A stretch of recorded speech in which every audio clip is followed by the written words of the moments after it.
మన breaking news చూస్తున్న cine hero Akkineni నాగార్జునపై క్రిమినల్ కేసు నమోదైంది. తమ్మిడిగుంట కబ్జా చేసి ఎన్కన్వెన్షన్ నిర్మించారంటూ జనం కోసం సంస్థ అధ్యక్షుడు కసిరెడ్డి భాస్కర్ రెడ్డి నాగార్జునపై ఫిర్యాదు చేశారు. దీంతో మాదాపూర్ పోలీసులు నాగార్జునపై కేసు నమోదు చేశారు.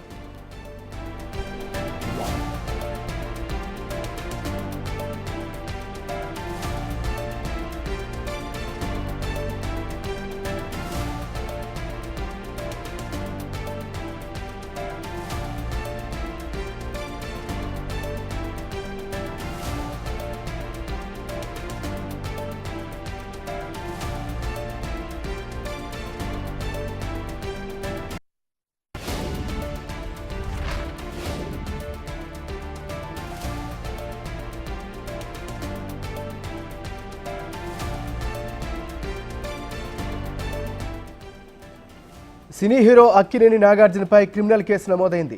తమ్మిడికుంట కబ్జా చేసి ఎన్కన్వెన్షన్ నిర్మించారంటూ జనం కోసం సంస్థ అధ్యక్షుడు కసిరెడ్డి భాస్కర్ రెడ్డి నాగార్జునపై ఫిర్యాదు చేశారు. దీంతో మాదాపూర్ పోలీసులు నాగార్జునపై కేసు నమోదు చేశారు.